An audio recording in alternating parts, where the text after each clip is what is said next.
Hello and welcome to the GSMC Chip Shot Football Podcast, brought to you by the GSMC Sports Network. I'm your host, Amon-Ra St. We are through week 4 of the NFL completely, and now we're not only starting a new week, but we're starting a new month. Today is October 1st, and we're going to go over all the stuff we saw yesterday, plus some interesting storylines we had as a result of week 4. 2 Monday Night Football games on last night. We're going to start off talking about the Seahawks and the Lions. Great game by Jared Goff. Also, some of the storylines I mentioned, talking about the dynamic between 2 coaches and 2 quarterbacks, Aaron Rodgers and Robert Saleh, the comments made there, and Nick Sirianni and the response that Jalen Hurts gave in order of a question that was given to him because of the identity and the relationship with him and Sirianni. Both of those very interesting to follow up on, and we're going to get to talking about them on today's show, plus the Commanders win and also the other Monday Night Football game as well. A lot to go over on today's show, but before we jump into the action, I'd like to remind you guys, if you have any questions, comments, or opinions you'd like to share during the show, we want to hear about it. Your input is a big part of what makes this show great, so we thrive on your energy and insights. And whether it's a comment, opinion, or question you just have to share, please don't hesitate to drop it in the chat. Now, if you want to make it absolutely sure that your message stands out and gets featured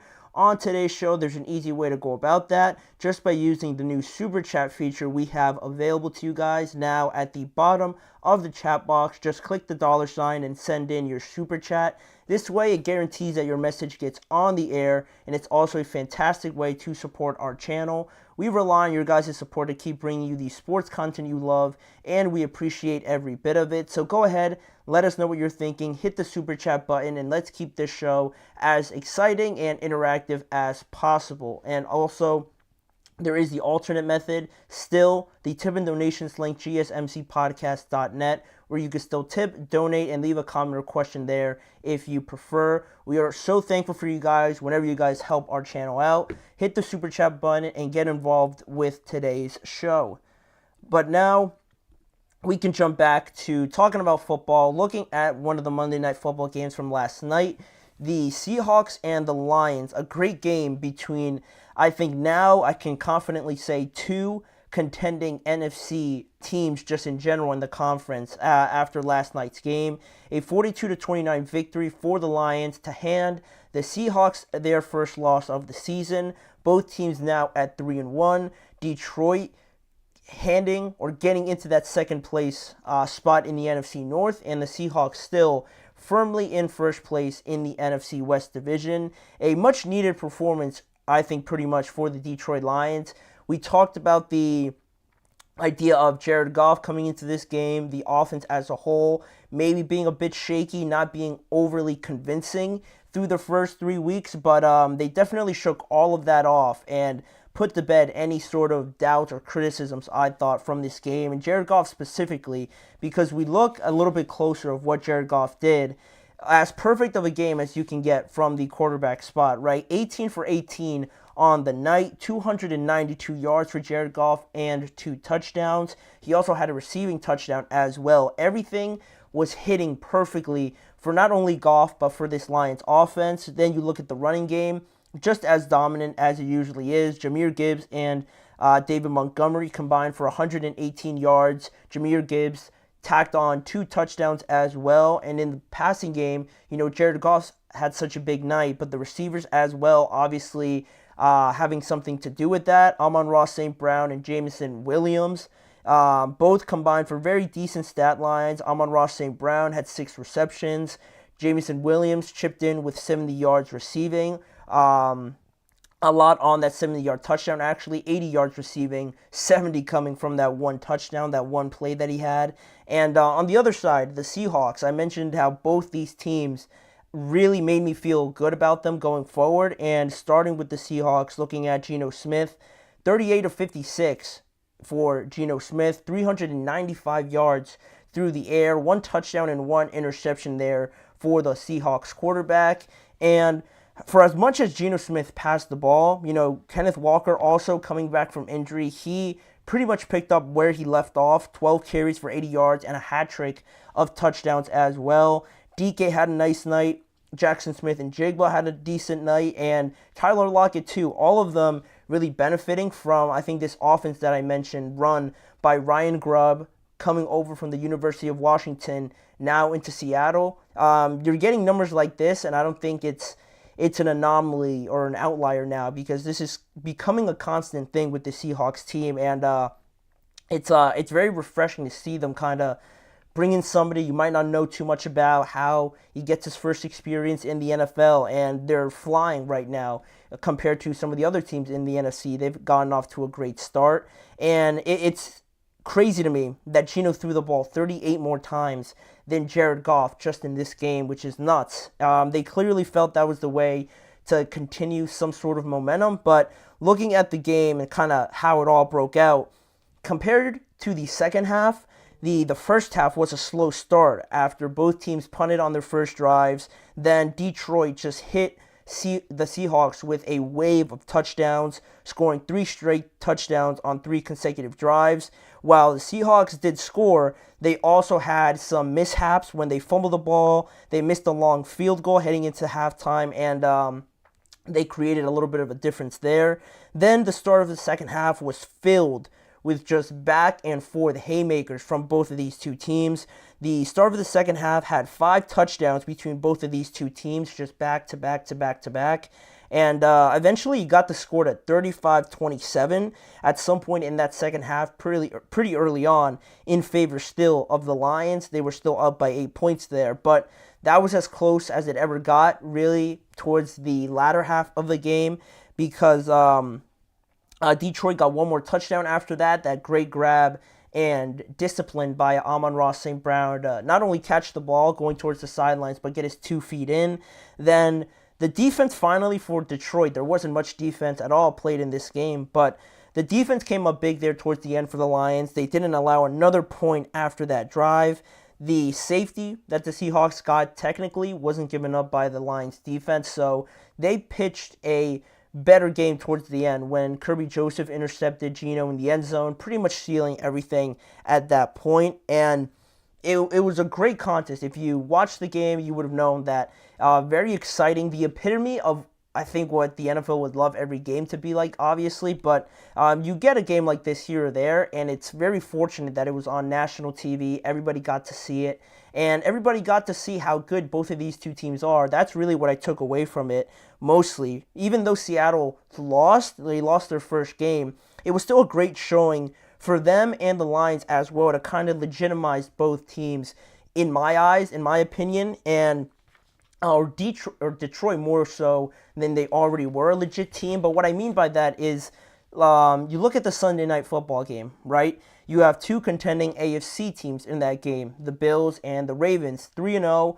against a 1-2 team that everybody still feels like their record doesn't reflect what kind of team they are. And in that game, we saw the Ravens just beat the brakes out of the Buffalo Bills. And instead of walking away from that game thinking, wow, like we could see this rematch later on, maybe some people felt that way, but I think the majority felt like maybe there's some cause to pause with this Bills team. Maybe there's some doubt about Josh Allen. Maybe there's some doubt about this offense. Are they really that high-powered, or have they just taken advantage of playing a 2-or-less Dolphins team, a Arizona Cardinals team the first week of the season? I forget who they played in week 3. That's escaping my mind. The Jaguars. Not a very good Jaguars team. Still looking for their first win. You get a bit more of doubt there, whereas in this game, I thought this gave me reassurance about the Seahawks. It really did. How would they be able to keep up with this Lions team, right? This NFC conference achieving Lions team from last year that was very good over the course of the entirety of last year. And this year, they start off 2-1. But they were right there with them. You know, for as good as Detroit is, their offensive line, their offensive players, Seahawks were missing 4 starters, like I mentioned in the preview, on that defensive line. Maybe they throw off Jared Goff if 2 or all of them are playing. We'll never know in this context, but maybe we'll see this down the line. And all 4 of those guys are playing. How different could this outcome be from that standpoint? So I really like what the Seahawks are doing. I like what they're building there. I like Mike Macdonald a lot. Ryan Grubb as well. They're doing great things over there. But from the part of the Lions as well, we mentioned how Goff came into this game throwing more interceptions than passing touchdowns, and then going up against one of the top-rated pass defenses in the NFL. It could have gone maybe either way. Again, the loss of the starters on the defensive line helped a lot, but I don't think anybody would have thought Jared Goff was going to throw a perfect game, nearly 300 yards and 2 touchdowns, really silencing a lot of the doubts around this offense. And it's almost like a shame that they're going to the bye week so soon. You kind of want to see this offense get rolling. But that's their next task coming up. They will be on a bye. They get a break here very early on in the season. And I think this is a great moment now that we can look back on and say that week 4 matchup against the Seahawks was when we really saw this Lions team take off. They're going to be on a bye this upcoming week, like I said, before they take on the Cowboys the following week, which should be an awesome matchup. And the Seahawks, they suffer their first loss, but I don't think this is going to derail them in any way. They play the Giants next week in Seattle back again, so I expect them to win that game and to just continue to be as efficient as we've seen them so far through the year. Very good game from both. I wouldn't say there's a real loser, obviously, other than the scoreboard, but there's no real negative takeaway, I don't think, from the Seahawks game from the Seahawks point of view. Great game overall. The Seahawks are just starting this new era with Mike Macdonald, so for as good as the Lions are, I thought this was a good test that they definitely passed. So Andre says the Lions offense looks damn near unstoppable, bro.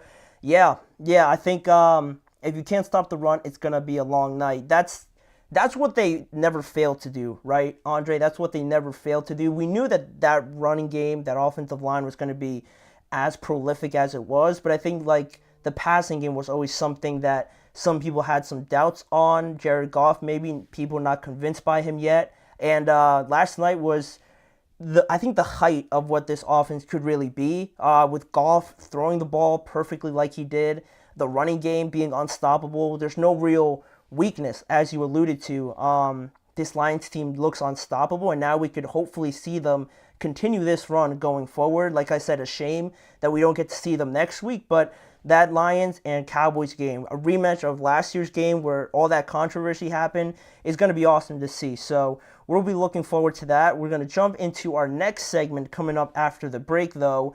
The disconnect from Jalen Hurts and his head coach Nick Sirianni. After the recent loss against the Bucs, a lot has been swirling around the future of Nick Sirianni. Can this Philadelphia Eagles team really improve and get better with Sirianni as their head coach? We're going to talk about that after our first break. We'll be right back in just a couple of seconds. I feel like I'm losing my mind. Is everybody in the world blind? Please, Lord, give me a sign, a sign. I feel like I'm losing my mind. Is everybody in the world blind? Please, Lord, give me a sign, a sign. I wanna be the greatest. Everybody on the fake shit. I look around and feel like everybody is the fakest. I make this every day and I'm impatient, hoping one day I blow up from the basement. Statement, the top is so vacant. I don't hear shit that I think is amazing. Waiting for my day when I'm playing sold out shows for 1,000 faces. Hey, give me that crown, get in my way and to be put down. It ain't your place, all this my town. If I want that shit, then I'll get it right now. I'm losing it, the noose it fits, I'm losing shit. A stupid myth, you choose to live or choose to dip. You choose to fight or lose your grip and lose a gift. I feel like I'm losing my mind. Is everybody in the world blind? Please, Lord, give me a sign, a sign. I feel like I'm losing my mind. Is everybody in the world blind?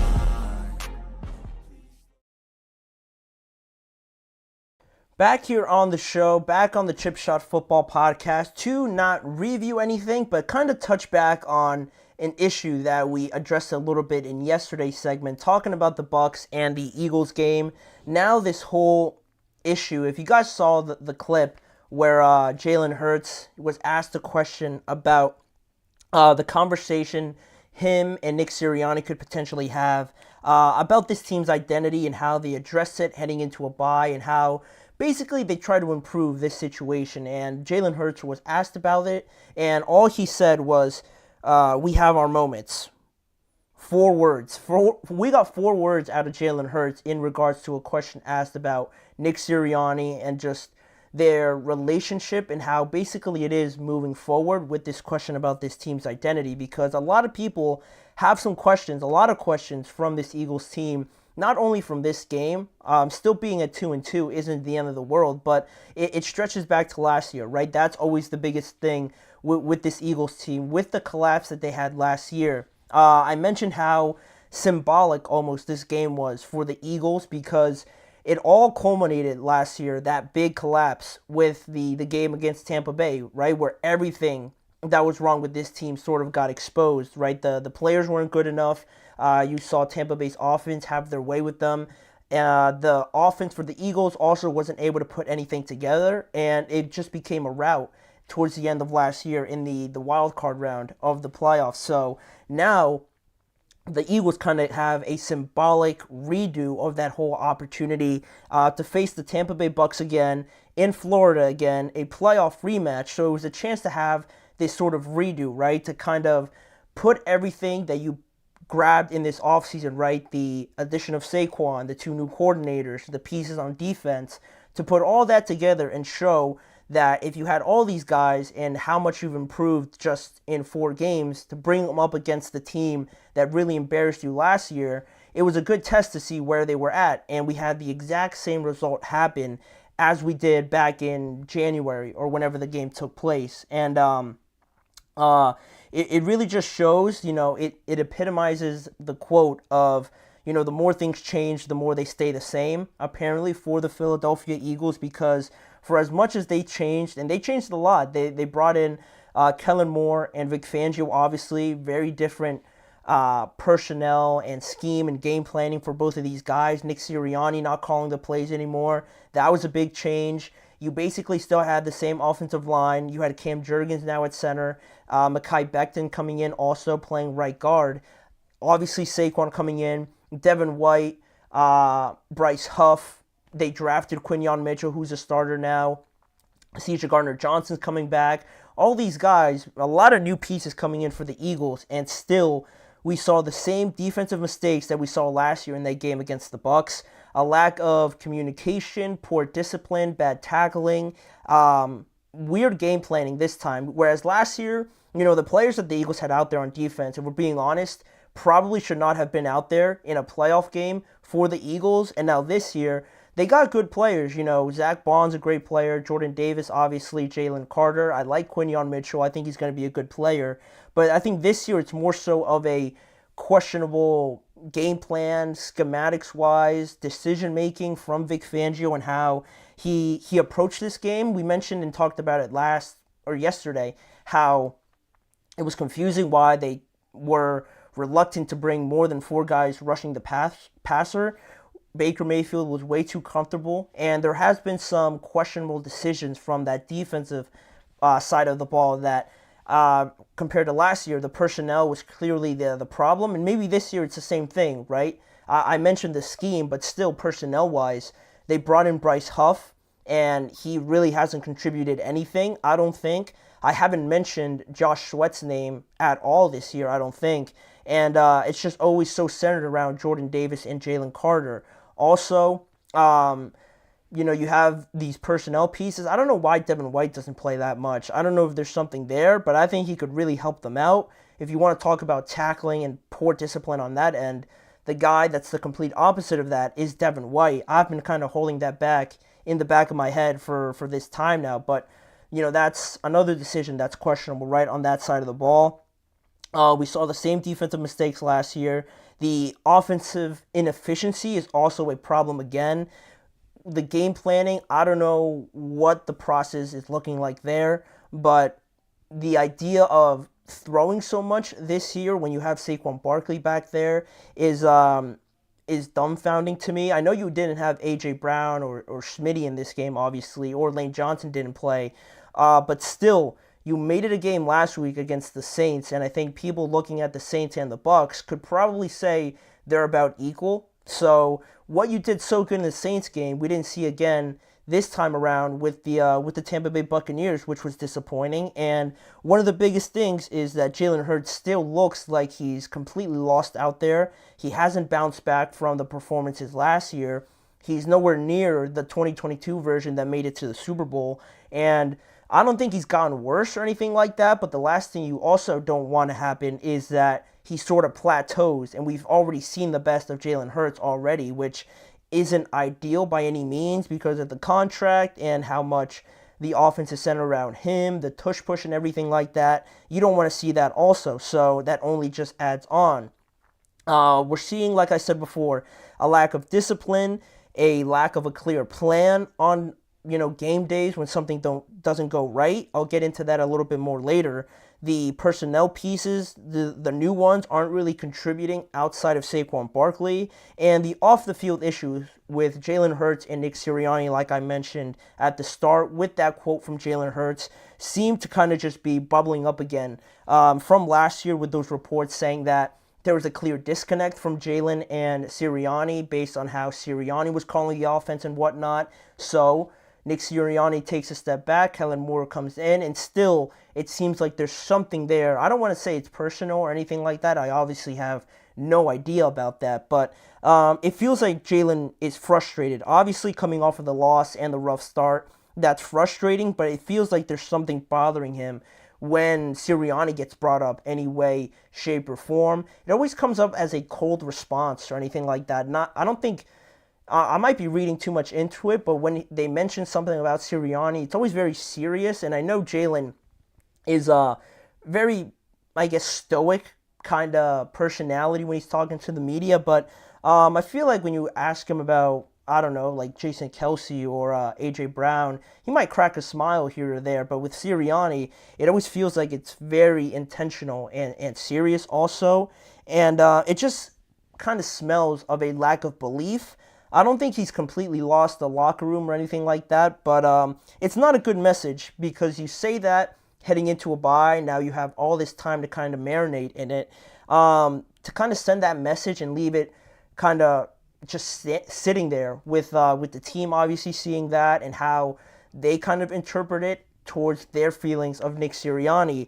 It brings up the question about, can this team really move forward with Sirianni if the leader of this team, Jalen Hurts, isn't really believing in him? And you still see all the issues from last year really just not improving. And some of the things I've really, kind of picked up on that really have kind of bothered me, and I'm not like an Eagles fan or anything like that, but the things that I kind of attach to Sirianni a little bit, I'll explain, but some of them include the slow starts. Looking back on this game, the Eagles hadn't scored in the first quarter yet at all this year, adding to the slow starts. There was no first down for the Eagles against the Bucs last week until late in the second quarter, which obviously is awful. They couldn't handle the blitz against the same team that beat them last year doing the exact same thing. So if you have the head coach, the quarterback still there, obviously you have a new offensive coordinator. If you're facing the same team, same head coach, same identity and whatnot, and you still can't handle the blitz, I'm looking at the head coach, right? The idea with all of this is the lack of preparation that I think is a big problem with this Eagles team, and I think it just falls on Sirianni, obviously. That's another thing. And the lack of preparation, the lack of being able to adjust, call audibles, or just look somewhere else for a solution is something that I just don't see Nick Sirianni having the answers to, right? Like, without their stars, A.J. Brown, Devontae Smith, when everybody's not playing together, it feels like they don't know what to do. They have no game plan, no plan B when those guys go out. They over-rely on those guys, and I think that's the narrative built around Jalen Hurts a little bit. I like Jalen Hurts as a quarterback. I think he's very good. I don't think you could just go from playing in the Super Bowl and being the best player on that field to now everyone's thinking you just rely on all your weapons, right? I think there's more to it than that. And the lack of not having a game plan to kind of go to if these guys aren't on their day makes it seem like it all kind of falls on Jalen, almost like a Brock Purdy situation, right?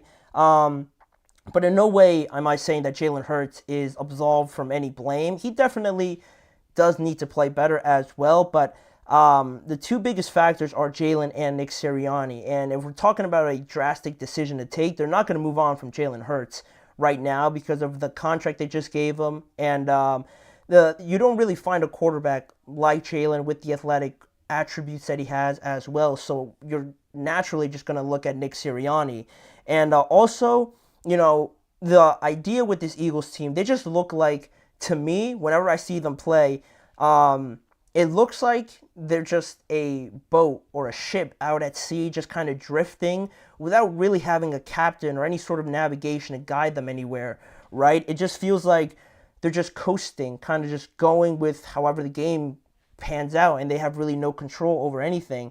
With these inconsistent performances we've seen, the 2-2 record, and you look at some of these games as well and how they've turned out. They're 2-2 right now, but they could have lost to Green Bay if the Packers converted in the red zone, at least one of those chances. Lackluster offense again against the Saints, but thankfully for them, they won that game. Could you imagine if they didn't have Saquon in these games or at all this season? They could have been maybe winless right now, honestly, without the 3 touchdowns in the first game. They lost to the Falcons. They just lost to the Bucs pretty convincingly. You lost to the Falcons, like I said, the Bucs. You could have lost probably to the Packers, and I'm missing a team in there as well. It's just not coming to me, but it's an over-reliance on these stars, and I just don't think that there's a real game plan there to kind of help you out when these stars aren't having their best day, or you're just not using them, which is a whole other issue as well. And people keep bringing up Shane Steichen, and this is one of the last things I'll say on this whole situation regarding Nick Sirianni.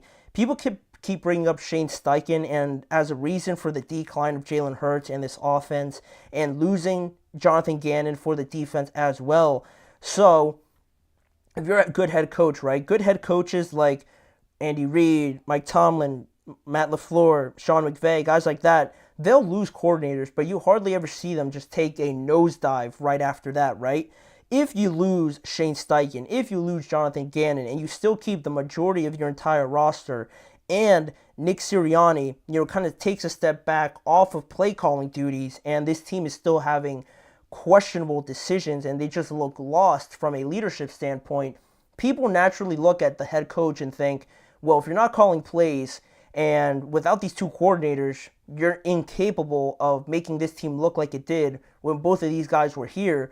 What are you really adding to this team, right? What is your attribute that is keeping you here, forcing us, to keep you here, right? What are you adding to this if you're not adding the leadership aspect of it, if you're not adding game planning or play calling like some of these other guys are on either side of the ball, and you lose your coordinators, and now everything kind of crumbles around you on both sides of the ball? It kind of makes you think, like, what is Nick Sirianni's addition to the Eagles now? And that's why I believe that with so many things already having changed around Nick Sirianni, and they're not going to move on from Jalen Hurts, obviously, to kind of go to Kenny Pickett, right? They're not going to do that.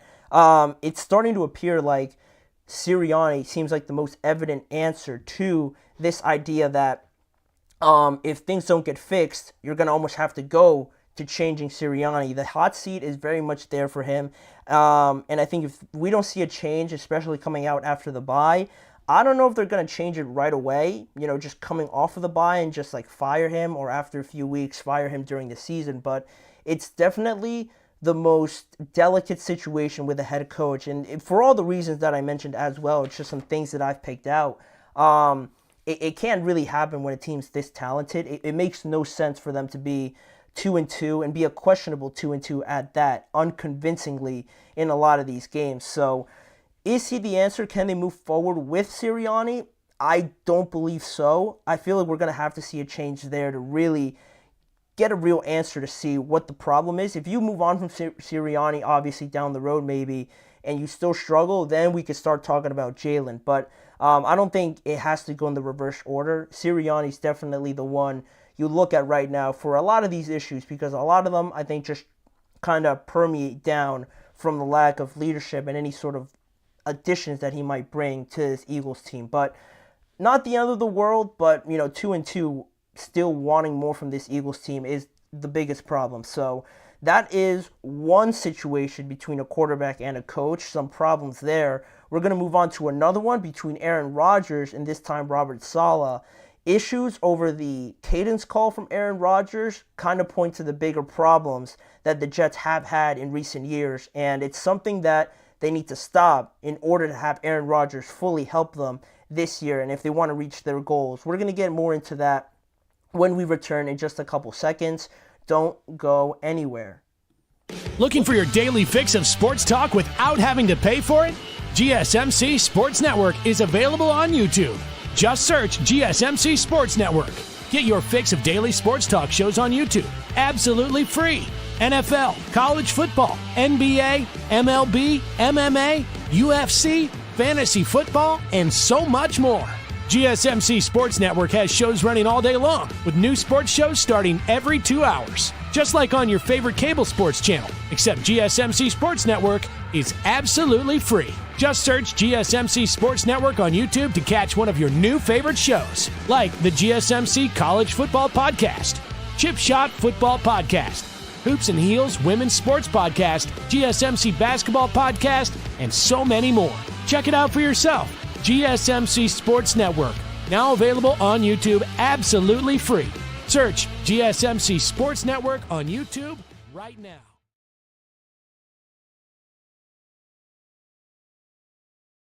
Back here on the Chip Shot Football Podcast, and we're talking about a lot of problems right at the top between the quarterback and the head coaches of some of these teams. We just finished talking about Sirianni and Jalen Hurts and the whole Eagles situation in the last segment, but now we get into another one just off of this past weekend where the Jets lost an ugly game to the Denver Broncos. Ugly by the complete sense of the word, right? The weather was bad, but also on the field, a very disappointing performance from the Jets. It was a bad performance from both of those teams, right? Not a lot of yards, just a lot of 3-and-outs, and just not good overall football, right? But really more so with the Jets to drop this game and go to 2-2.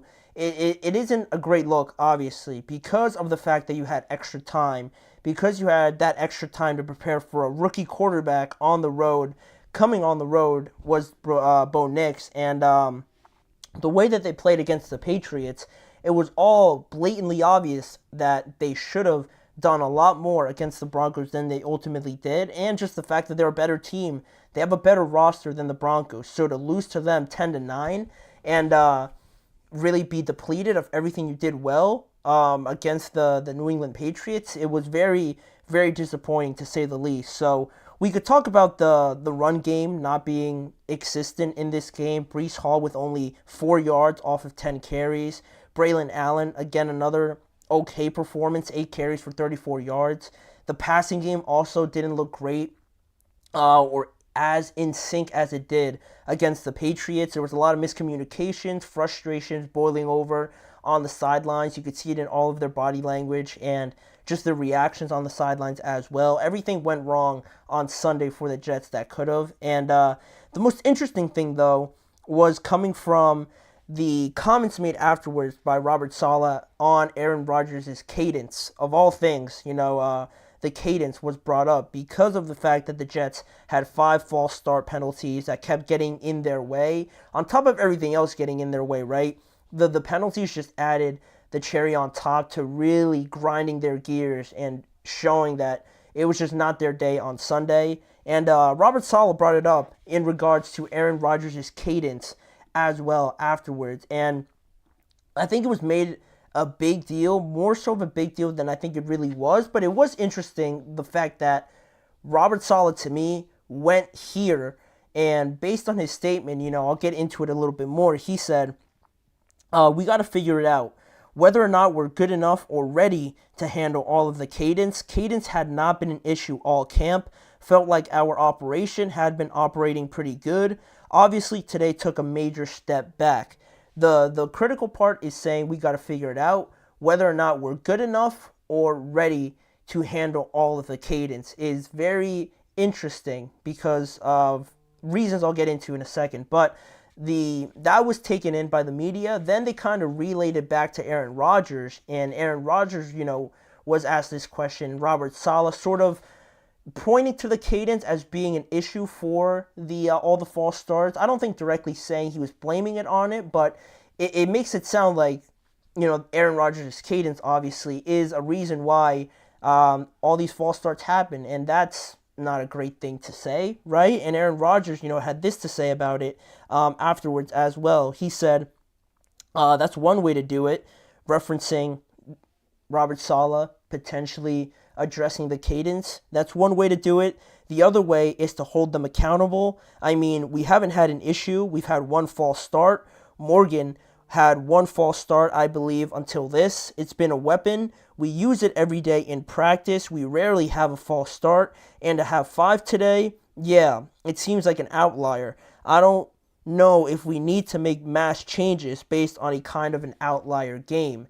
And all very, in the moment it felt a little tense, but I think now looking at it afterwards, kind of regrouping and analyzing everything, like I said, I thought it was made more so of a direct blaming from Robert Saleh on Aaron Rodgers, like his cadence is too complex, that's why we're false starting. I don't think it was made to be made out that way towards Aaron Rodgers. I just think that Robert Saleh pointed to that as a potential, as a reason why. I don't know if he couldn't think of anything else, but maybe it was the first thing that came to him. But it seems logical, right? If for whatever reason, the cadence being whatever it is, Robert Saleh used that as an excuse for these penalties as well. And then I mentioned that first part, I'll go back to it, that first part of what Robert Saleh said was the most interesting part, because he said we got to figure it out whether or not we're good enough or ready to handle all of the cadence.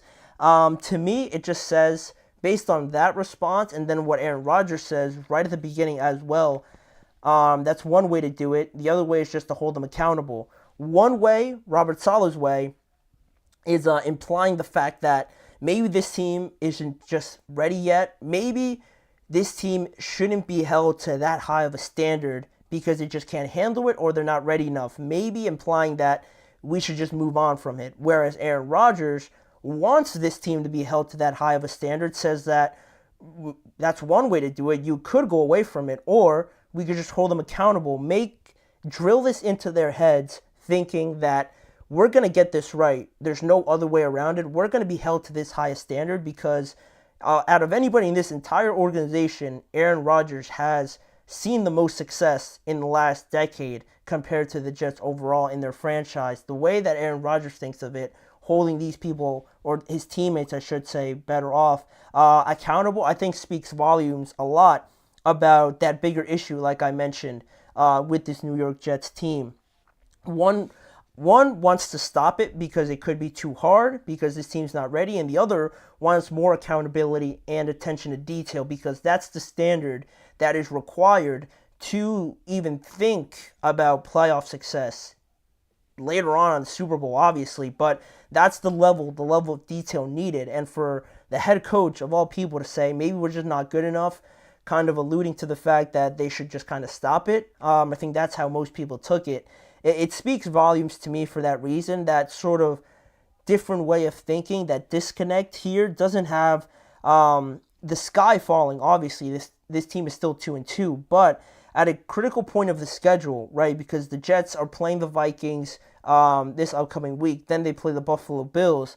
The Jets have to fully, in my eyes, alluding to this bigger issue with the Jets, the Jets have to fully accept these standards that Aaron Rodgers comes into this building with, and they have to accept and almost cater to the fact. It makes it sound like they're giving up everything to Aaron Rodgers to take full control, and it's not that. It's just the idea that Rodgers, his way of thinking, based on his success compared to the Jets' recent success, is very different on how they do things. You hear all the teammates talk about it, right? How obsessed Aaron Rodgers is with winning. He brings this sort of different mentality that makes everybody better. I think they have to fully accept that and accept these standards that Aaron Rodgers is bringing to get anywhere close to the level of success that we think they're capable of if they allow this to sort of happen, right? If that makes sense.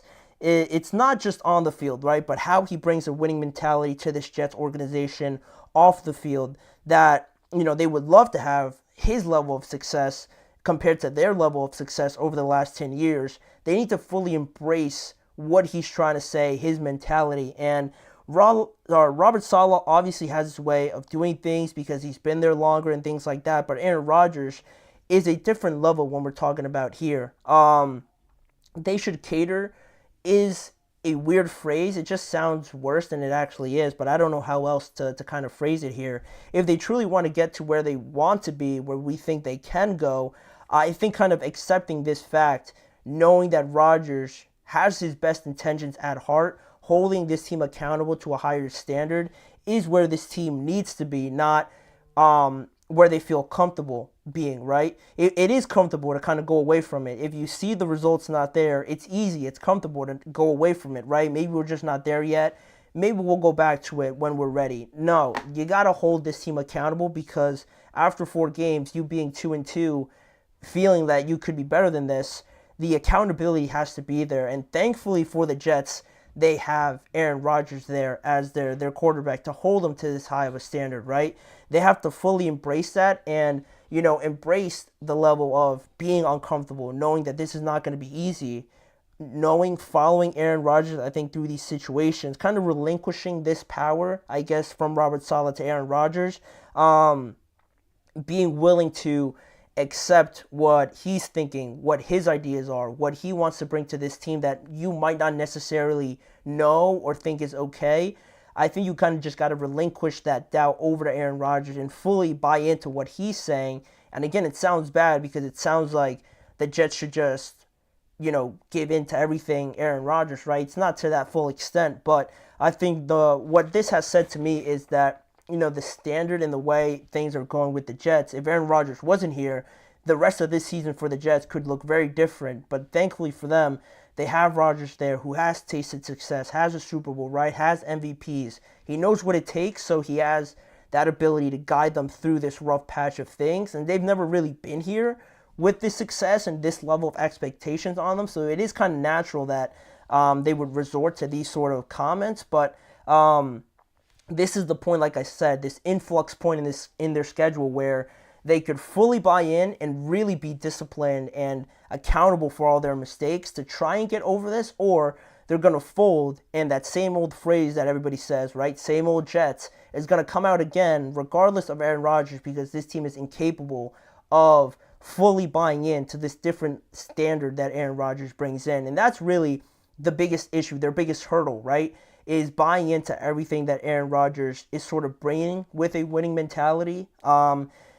Being uncomfortable, like I said, is the biggest thing for me. Trying to grow, right? It's never going to be easy. They're essentially still in the first year of this. They're going to get better, have some bumps in the road, but this is the first kind of stumbling point where this team, you kind of see it in Robert Saleh, wants to go back to their old ways, but Aaron Rodgers says, no, like, stop. We're going to hold everybody accountable, and we're going to try to push through this rather than just say this is too hard and stop it, right? Because the cadence, Aaron Rodgers' cadence, obviously has been a weapon for them, has been used efficiently over the years. So I don't know why you'd stop using it. Why you would make him change rather than you changing yourself is backwards to me. But that was made a big deal over, Sunday into Monday leading up into now. So I had to talk about it because it was very strange that he would bring up the cadence of all things that this team needs to work on. It's definitely not related to Aaron Rodgers. Yeah, he needs to make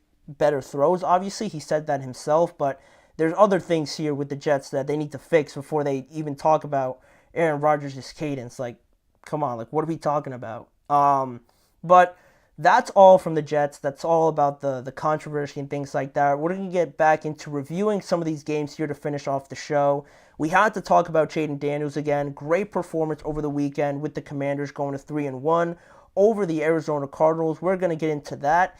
Is this level of offense sustainable for the Commanders? We're going to answer that question in just a few seconds. You're watching the GSMC Chip Shot Football Podcast.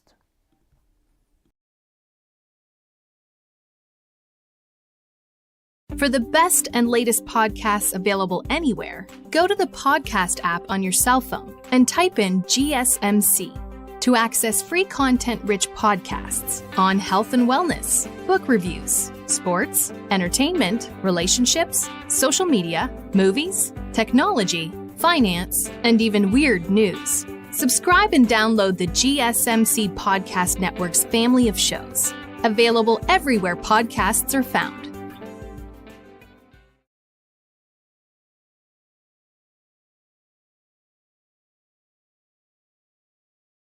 Thank you for joining me here on the GSMC Chip Shot Football Podcast to go over some of the last couple of games here from Week 4. There was a lot of good games, a lot of games that we didn't get to talk about this in yesterday's show. So we're going to bring it up today, talking about the Washington Commanders, right? A big story, I think, starting to gain some traction here because the Commanders, Jayden Daniels, continue their impressive run on Sunday for their third consecutive win, 42-14 over the Arizona Cardinals. The Cardinals, unfortunately, dropped to 1-3 now, and the Commanders have scored at least 30 points in 2 straight games for the first time since 2017.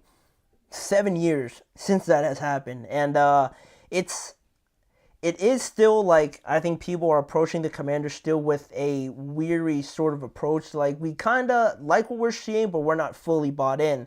And that's understandable, but looking at this game, I think it has filled me with a bit more of confidence in this team and how they're going about it the right way. And looking at some of the information from this game, right? Jayden Daniels, again, from only having 1 incompletion against the Bengals last Monday night, he goes into this Sunday's game and he finishes 26 of 30, has 4 incompletions, 233 yards, 1 touchdown, and 1 interception. If I'm not mistaken, he also ran one in as well.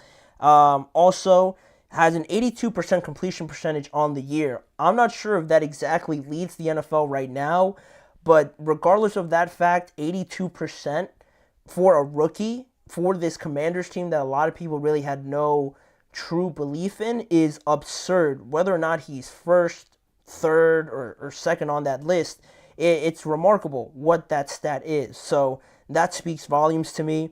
The running game had another great performance by Brian Robinson, 21 carries, 101 yards, and a touchdown. Also, 4 total rushing touchdowns in this game. Like I said, Jayden Daniels had 1. McNichols had 2 as well, and Brian Robinson, obviously, the other one. Another great sign. They're not just reliant on Jayden Daniels and how accurate he is.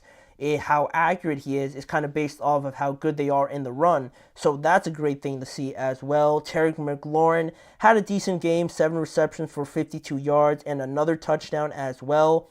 Zacchaeus, one of the receivers, 6 receptions for 85 yards.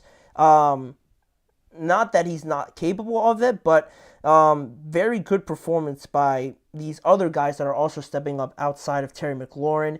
And on the side of the Cardinals, it's been a rough go at it since that first, they beat the brakes off of the Rams, right? That was a great game for them. They were close in that game against the Bills, but it has been a rough going against the Lions and now against the Commanders. Kyler finished 16 of 22, 142 yards, 1 touchdown.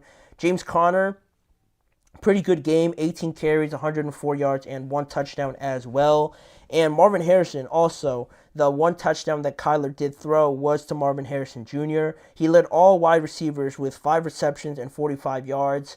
Now we're starting to see those problems, right, with Marvin Harrison. There was no Trey McBride in this game as well. They desperately missed him, obviously, but with how, not one-dimensional, but how reliant they are on, obviously, Marvin Harrison Jr., the most talented player on that offense, maybe the entire team, arguably. They know the ball's going to go to him, so teams are naturally going to take him away, and then this offense kind of stumbles and stutters a little bit, and against the Commanders, who have been red hot, you get results like this. But in the game and how it all broke down, it was actually Arizona who scored first through a great touchdown grab and throw by Marvin Harrison Jr. to start off the game. But Washington was ready to get going in this game, kind of carry over the momentum from Cincinnati, and they scored on their first drive as well with Brian Robinson. And then while Arizona sort of stalled off a little bit in their next couple drives, Washington stayed with their, continued efficiency, and they scored another touchdown, making it 14-7, obviously. And then it was actually a close game at halftime, 17-7, but Washington scored out of halftime. Then they tacked on a field goal before Arizona could score their second touchdown of the game.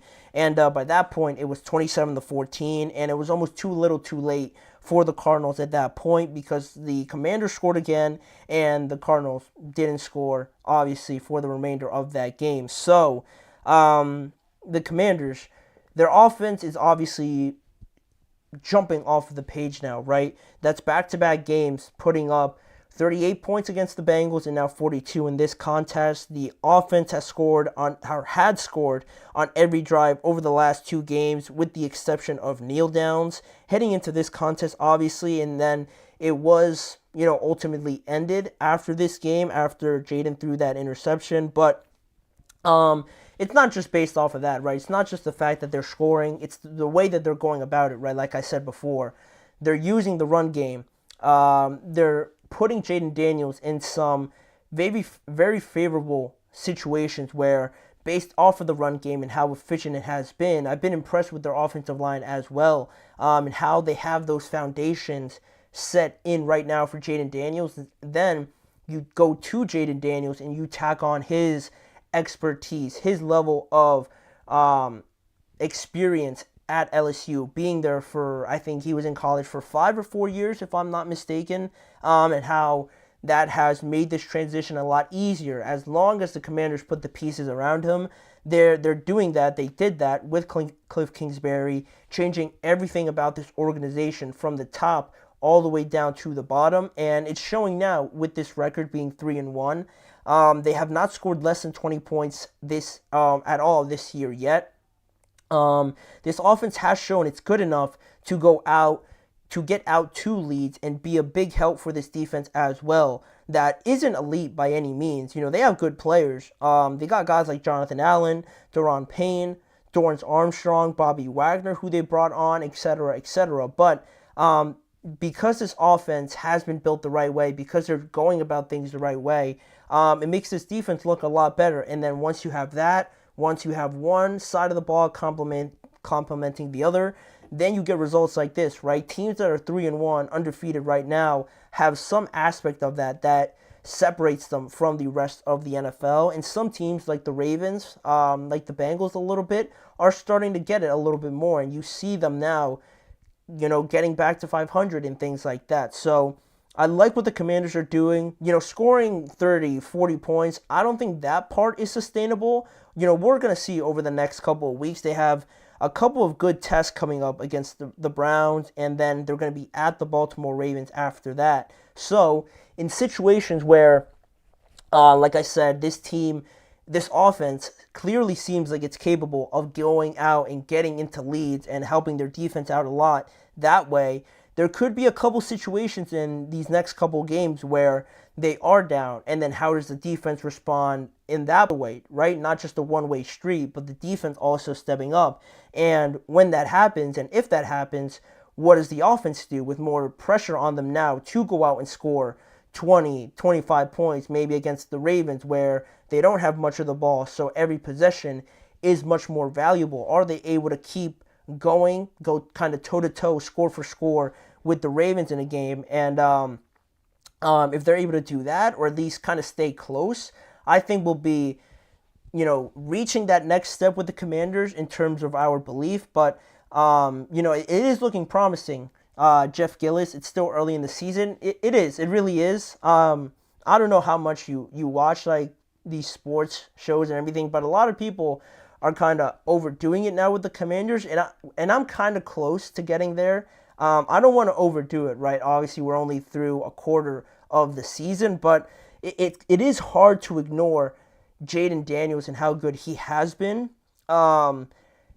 Roster, going piece by piece, roster by roster, breaking it down, they're probably nowhere near the Lions, who I just talked about probably not really the 49ers also. The Packers are also very talented. But to start off like this, and I think it's more of an emphasis on that division, because 3-1, based on how the Cowboys have looked, how obviously the Eagles have looked, who we talked about, it looks like the Commanders are or have the clearer picture of what they want to be. So is this offense sustainable for the entire year? Probably not to this level, but we're going to see them be tested, and then from that point, we're going to have a better response and really know what this team is made of. But great start regardless of the fact. Jaden Daniels has probably jumped into the favorite to be the Offensive Rookie of the Year, and it's hard not to jump on the bandwagon. I'm not there yet. I'm kind of inching towards there, but against the Browns, against the Ravens, we're going to be hopefully entertaining games that give us more answers after those contests. But that'll be all on that game. Another great performance by the Commanders. So lastly here, we're going to head to our last break, and when we return, we're going to look at the other Monday Night Football game between the Titans and the Dolphins. A much-needed win for the Titans, and where do the Dolphins go now? Losing a game like this with your offense disappointing once again. We're going to discuss that in the next segment after this break. You're listening to the GSMC Chip Shot Football Podcast.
Thank you for joining me here on the last segment of today's show. We had two Monday Night Football games on last night. We already talked about the Seahawks and the Lions, so we had to bring up the contest between the Titans and the Miami Dolphins. We learned a lot, I think, from some of the stuff we saw in this game between the Titans and the Dolphins. Right, the Titans ended up winning this game pretty convincingly, 31-12. With Mason Rudolph mainly. Will Levis hurt his shoulder in this contest, so he wasn't able to really play at all throughout the entire game with how early he got hurt. But Mason Rudolph, came in there, did his job, did enough to help them win, and put some drives together to enlarge the separation between the Dolphins and Tyler Huntley on the other side.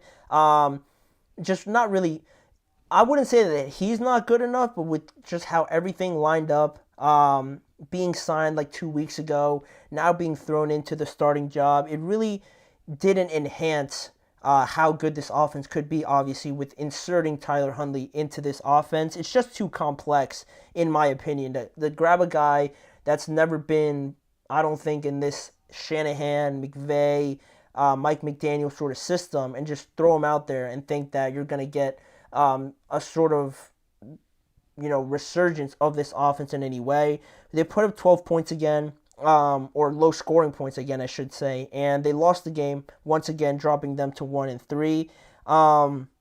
It's obviously the first win for Brian Callahan as a head coach, and Miami now becomes one of only 3 other teams in the last 20 seasons to have 0 offensive plays with a lead or without a lead throughout the first 4 games. That's how bad it has been. Only 3 other teams have, had this bad of an offensive start. And it's not like, obviously, the Dolphins are just built wrong. They just don't have their quarterback, right? With Tua in here, this offense clearly looks a lot different, and it is an unfortunate situation with Tua and his health and the concussions, right? And the Dolphins are kind of just trying to stop the bleeding right now, but it's obviously very difficult. And looking at this game, looking first at some of the performances from this game, Will Levis was only in there for 4 throws, 25 yards, but he managed to throw an interception to start the game. I think it was on the first drive, which wasn't great. Then Mason Rudolph came in, did his job, like I said, 9 for 17, 85 yards.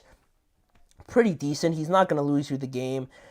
Tony Pollard had one of his better games. The Titans overall had a better game running it than in their previous 3 games. 22 carries for 88 yards for Tony Pollard, and Tajay Spears also had the other touchdown in this game as well. So good contributions from the running game.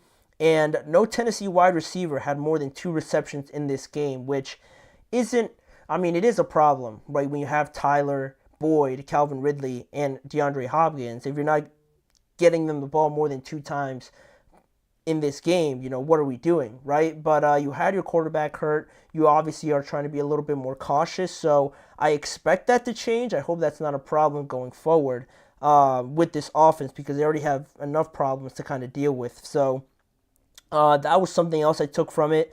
Tyler Huntley, like I said, not really doing too much to enhance this offense. 14 of 22 for 96 yards. He accounted for the only touchdown for them, the rushing touchdown, I think in the third quarter of this game. And then, there's no running game for Miami outside of Tyler Huntley as well. He led all rushers with 40 yards in this game. And Tyreek Hill and Jalen Waddle, another lackluster performance. Not really on them, just the offense isn't operating to its max capacity. They're probably at like 40 or 30% or something like that. They each had 4 receptions in this game. Jalen Waddle had 36 yards, and Tyreek Hill had a 23 yards. 59 total yards between the both of them is unheard of, right? They're way more capable of putting up bigger numbers than this, obviously, right? You just look at last year.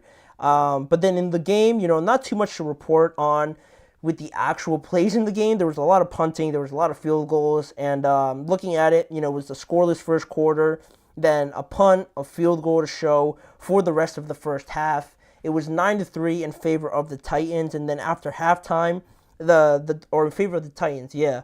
After halftime, the Dolphins were able to cut it to 9-6, but Tennessee responded with a touchdown right after that from Tajay Spears to push the lead to 16-6, and Miami, showed their last hand with Tyler Huntley scoring a touchdown when the game was 22-12, and then that was pretty much it. From there, not a lot happened in this game.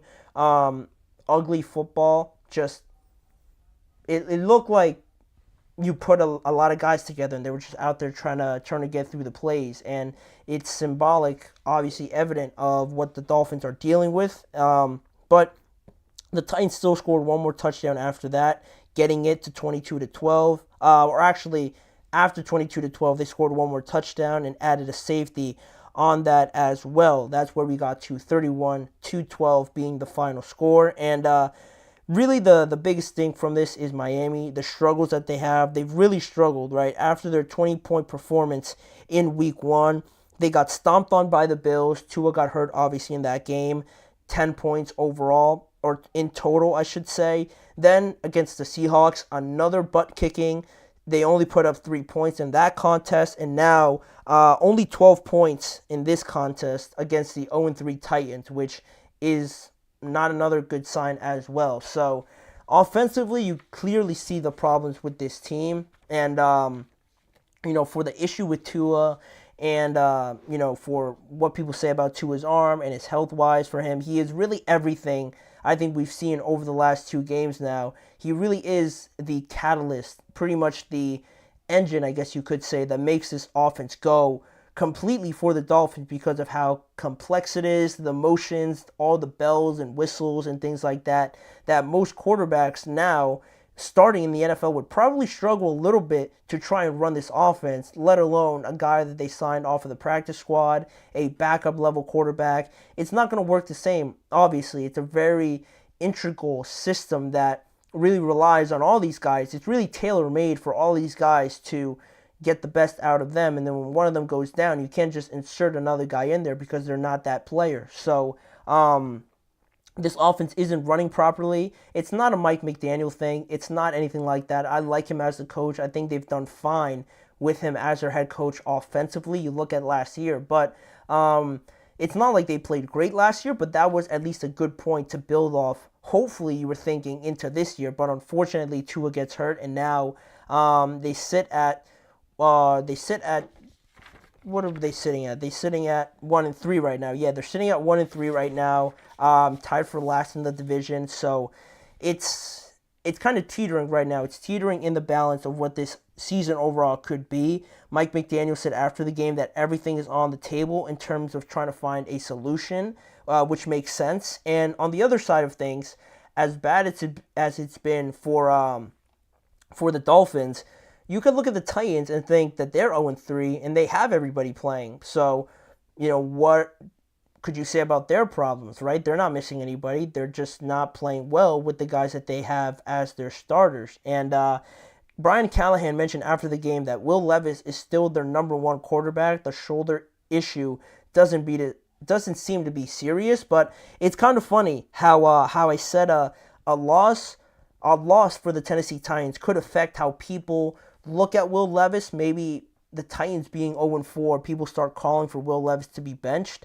I didn't think a win would have the same result now, and some people looking at Mason Rudolph like maybe if Mason Rudolph, gets some more playing time, maybe it looks better than what Will Levis has seen. And I thought it was kind of ironic how they still won the game and we're still having maybe this conversation down the road, potentially, if Will Levis doesn't really flip the script on how people evaluate him, because in the time that he did play, he got hurt and he threw an interception in that first drive, and you don't know how this game plays out from that point on. So I don't know. I'm not saying that Mason Rudolph is right there on the verge of being the quarterback, but we'll say that Mason Rudolph is kind of just standing at the door right now. He's not knocking on the door. He's not barging down the door, banging on the door. He's just standing there, right? He's standing there. He's there. He's just patiently waiting there for his opportunity. Will it come? Maybe, but for right now, it's not like it's a tantalizing situation where everyone's waiting for it to happen. It's just it's there. It's there, and we'll see where the Titans go from here. A big win for them. They go to 1-3, feeling better than obviously the Dolphins do, also with that same record. And their next games are going to be huge, right? Because the Titans, hopefully they can build on this with Will Levis now in the majority of the game, and also for the Dolphins, how they look for any sort of positives in these contests as well to get their second win and keep their hopes alive going forward, because of the way the Bills are playing, and even the Jets also. They're going to need to start playing better, or else this season can get away from them very quickly. But that gets us through all of the topics, both Monday Night Football games from last night, and that'll do it for today's show of the GSMC Chip Shot Football Podcast. Thank you guys for tuning in. Make sure to like, follow, and subscribe to the show as well, and follow the network on all forms of social media. To check out more of the show, go follow and check out more of the podcast network channel on YouTube and the GSMC Sports Network channel on YouTube to catch more content around the NFL and this show on there. And also tune in every weekday at 6:30 p.m. Eastern Time for more coverage, storylines, everything about the NFL with me, Manny Maradiaga, as your host. Thanking you again for joining me. I'll see you guys back here tomorrow to start talking about Week 5 in the NFL.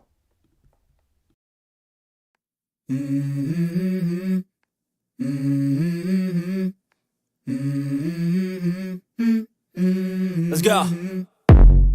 I wake up to a little bit of drool on my pillow, feel like it's gonna be a bad day.